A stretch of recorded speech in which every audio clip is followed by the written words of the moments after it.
Performance Training PST, Day 11. Today and the next day, Day 12, we'll talk about culminating many of the psychological skills training. So these next 2 days will give you a really good indication of how you can implement and apply most of the psychological skills training or high performance training PST that we've been discussing for the last week and a half or so. Today's topic is tracking and monitoring. Okay, so what precisely do those mean? I have several other audio notes and videos where I talk about the idea of basically giving yourself a report card, and on this specific one we'll go into a little bit more detail. One way that you can track anything, and we've talked about this extensively throughout most of the training sessions, is to write things down. Now, you can write anything down any old kind of way, right? You can write your John Hancock on a piece of paper. That's basically your signature, and it's written down. Typically on many forms where you have a contract of some sort, they will ask you to acknowledge what you have just read by putting either your initials and or your name, which could be your signature, to indicate you understand what the heck is going on. So that's one form, and a form in this case is going to mean two things.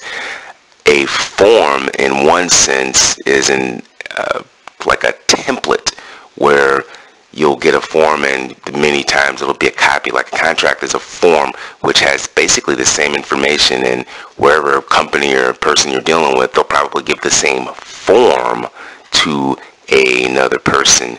Another type of form would be the way in which you do something, meaning the style of your wrestling, the form of your technique. We're going to talk a little bit more about forms and templates that have specific information on them so that you can document what you have done, what you want to do, and things that have happened in the past that may help you become a better athlete, human, etc. So tracking and monitoring. One way to track initially, if you haven't ever done it before, is to write down, and this, we talked about this in SMART goals, write down your goals specifically on a piece of paper, and write them every single day for like a week or a month or so, and then over time, like that week or month or 3 months, you can kind of go back and see, okay, have I been adapting, adjusting to my goals? Am I doing the things that suggest this is going to help me get to my goals? Am I following the process? And that essentially is the key for tracking information. Now I'm going to give you, so that you get a better idea of how you can track and monitor what's going on. Now I'm going to give you some more specific forms that you could either create yourself, or I actually have some forms online, and you can get in touch with me through my email, actually, coachshannyn@gmail.com, and I can send those forms to you if you want, or you can listen to the description here, and it should be easy enough for you to follow through and create these forms for yourself. Now, there's two different ideas there. One is you're becoming self-reliant, you're becoming self-responsible, you're becoming interdependent, meaning you find out information and then you get after it and you take action and you make it happen. And I think that's a big concept that helps people grow in all areas. In other words, you are the one responsible for most things that happen in your life, which is a completely different topic, but keep that in the forefront of your mind, because you are the reason why you will be successful. You are the reason why you will complete most tasks that you do. You are the reason why you feel the way you do, for the most part. Okay, getting back to tracking. One way to track that I've already kind of described is by writing down your goals, SMART goals, and then you kind of track and see if you're doing those things on a day-to-day basis. Another way to track what you're doing is to keep a training log and a training journal. Now, we've talked about this just a little bit in most of the segments I've been giving to you over the last week and a half or so, but now I'm going to go into specifics of how and what that training log could look like. A training log or a training journal essentially describes what you've done throughout that day, and then each day you would jot it down. And now I'm going to give you a broad view, and then I'll go back specifically over the course of a month, of a week, or a year or so. The idea behind the training log is you get to track and see what specific things you have done over the course of your microcycles, mesocycles, and of course the annual cycle, which is the macrocycle. Now you can see, okay, keeping in mind, maybe you're writing down your goals too, so you've got two different tracking devices going on there. Did I do what I said I was going to do today? Did I do what I said I was going to do the last month or so? Did I do what I said I was going to do for this season? Am I, meeting my tasks? Am I following through on all of the things that I said I was going to do? Specifically, what could you put in a training journal? Now, a training journal or training log could be whatever you want it to be. I'm going to give you some specifics, and then you can add or subtract what you think is going to be most helpful for you. Keep in mind, the idea behind a training log or training journal is to help your performance. Okay, so what are some things that you could put in the training log? These are things that I think are essential, and we have another talk tomorrow. It's going to be basics of living, and I think you want to put the basics of living according to how well you're going to perform in a training log. So what are some of those basics of living? How much sleep are you getting each day? What foods did you eat today? What did you accomplish today? I'm giving you in the form of a question. You could simply just write these things out each day and then track them over the course of a week or a month or a year or several years. Other things that you may want to track and jot down, I'm giving you in the form of questions, but you can make them statements. How sore were you today? How did you feel today? What are my goals for tomorrow? Now you could just, you could change those questions into statements, and and as an example, my goal for today is, today I got X amount of hours of sleep today, etc. So now you're doing this on a daily basis, or maybe you're doing it 3 to 4 times a week, or maybe you're doing it 5 to 7 times a week. I always like to suggest every day that you do physical training, you apply most of the psychological skills training that we're doing. So if you're training, Monday through Friday or Monday through Saturday, I would suggest keeping a training log each day. Why would I do that? Because different things are going to happen on each day, right? Typically in a training week, you'll do different types of training throughout that week, and your body may feel a little bit differently. Or another way to say the same thing is, you sleep every single day. You eat every single day. You want to track those two components, because sleeping and eating affect the way that you train. Does that make sense? So you're tracking all of that information there. Over the years, I've read a lot of books dealing with psychological skills training, psychiatry, high performance training, periodization, and training theory. And because I've spent quite a bit of time, about 10 years, kind of, really focusing on those pieces of information ultimately to help athletes and help coaches become better at their craft, I also developed these tracking devices. And these actually come from a lot of books that I've read.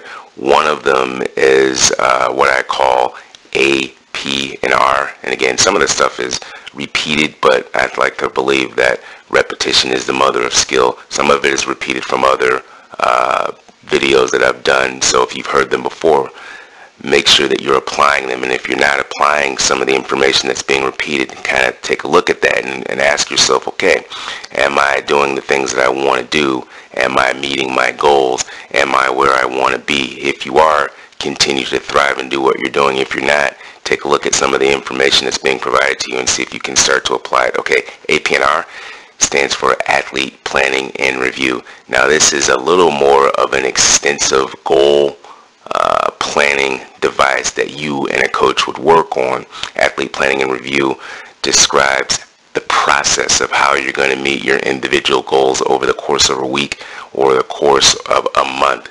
And then the idea behind that is each month you kind of check back in with your coach and see if you've done these things again. Now if you use this with SMART goals, which is a whole nother way of doing your goals, and with the tracking device like a training log and a training journal, Now you combine that with the APNR, which is the athlete planning and review, and it has specific things that you're going to do over that training month. Some of the things that I had for my athletes, and I gave this to them, and we did meet once a month, and we kind of went through them, where the psychological skills that we're talking about, what type of imagery are they using, or were they using in the last competitions, what kind of self-talk are they using before and during and after training sessions and competitions, what type of skills, wrestling skills, technique did they work on over the last month or so, how many repetitions did they do, how much time of a week did they spend on it. All of these things are kind of written out in a form so that they can jot down, I'm going to work on these things this amount of time for this days over the next 3 weeks. And then these psychological skills, I did this in the past, this is what I need to work on. And so it's a form, again, it's a form, it's a template. So after they've written it down, they can kind of take a look at it, every day, basically. And then over the course of a month, they can start to check off things that they've done to make certain that they're getting their tasks done. And, once a month, you probably do 10 to 12 of these a year. Once a month, they get with their coach, they sit down with their coach, and they go through that planning and review form. The planning portion of it is so they can understand what they need to do to actually accomplish their goals. The review portion of it is so that they follow through to make sure the tasks are actually getting done on those specific athlete planning and review forms, or APNR. Another monitoring tool that I suggest athletes take a look at and apply is some form of a recovery mechanism. Now I'm going to give you 3 different recovery forms or templates that you could use, and I'm going to reference a couple of different books so that you may take a look at these books and they could actually help you get what you need. One of them is Enhancing Recovery by Michael Kelman. And the second book by the same author, Michael Kelman, is The Rest Q. And REST Q stands for Recovery Stress Questionnaire. Now, both of those are books, and they have monitoring tools for athletes. The first monitoring tool is called the Recovery Q. And this specific monitoring tool can be used every day. And again, it's a form where athletes could actually have 7 or 8 of these throughout the year, or maybe a little bit less, because they go from, or at least this form, it's a questionnaire, it has about 7 questions on it. It goes for 19 weeks. So you could do 2 or 3 of those likely in a year, or times that you would be training, depending on what type of training environment that you would be in. I'm going to give you some of the questions here, and then you can have an idea of what you could be doing and how this is going to help you in terms of monitoring what's going on with your body. How much effort was required to complete my workouts last week? And this would be like a Likert scale. You can Google Likert if you're not exactly precisely certain what that means. In short, though, it's like a scale from 0 to 7. And then you would rate how you were feeling on that day. How recovered did I feel prior to the workouts last week? How successful was I at rest and recovery activities last week?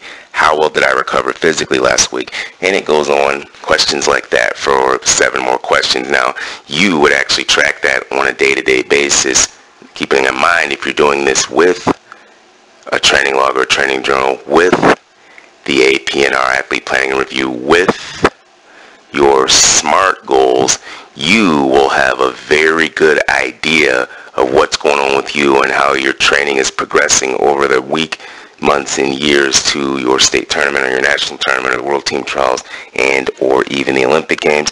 And I suggest you actually be working with a coach on a lot of this stuff so the coach can actually help you plan, review, and track moving forward. The last document or form that I would give to my athletes was called the Rest Q, derived from that same book. Now this was similar to the Recovery Q, and this was given basically every 3 weeks to 4 to 5 to 6 weeks, because it was a little more longer and extensive version of the Recovery Q. So those questions that I just gave you with regard to how a person was feeling, and I'll give you one more example of some of the questions that would be asked. How convinced was I that I could achieve my goals during performance last week?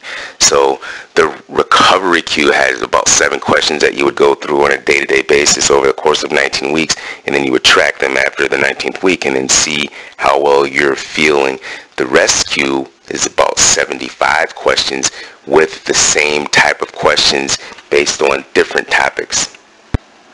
And to give you an indication of what some of those topics would be, I'll just give you a list here, and keep in mind each one of the topics has about 7 or 8 questions, and that's where you get to be, 55 to 75 questions. Some of the rest queue topics are general stress, emotional stress, social stress, conflicts and pressure, fatigue, lack of energy, physical complaints, and success. Now again, those are topics, and then there's 6 or 7 questions derived for each topic. Again, the idea here is to track how you're feeling, how you're performing, and what you need to do moving forward. Again, if you're keeping this information on a regular basis, I've given you 4 or 5 different tracking devices here. Now you have a real good indication of how you're actually doing before you get to the competition. I didn't talk about that much, but the whole idea behind tracking and monitoring is so you know if you're ready before the competition, because a lot of athletes, are you ready? That you'll ask them and they don't know. This type of information, similar to a progress report with high school and middle school and any kind of educational system in the U.S., you know pretty well before you get your report card how well you're going to do, because there's been progress reports every 4 to 6 weeks or something like that. This is what this information is designed to do. Ultimately, it helps you build confidence moving in towards your competition, because you'll be able to see if you're panic-stricken, or if you're excited about it, or if you're feeling good, or if not, if you've kept all of this information tracked. The last piece of information, and this is going to come, we're going to spend a whole segment on this in the next series of talks regarding periodization, is periodization itself, right? Periodization itself is a tracking and monitoring tool where this is primarily going to come from your coach, but if you listen to our next series of talks, you will be able to design your own program and know where you are in terms of where you are in the mesocycle and the microcycle and the macro cycle in terms of the volume and the intensity and how much you're training and why you're training at this amount, and peaking towards the end of the season. In a standard or a very good periodization training model, all of that information is tracked. Now, if the athlete is doing the same thing with all of the forms that we've just talked about, all of the tracking devices, now again you have a really good indication of where you are prior to you going to competition. Tracking and monitoring tools are a very effective way for you to meet your goals.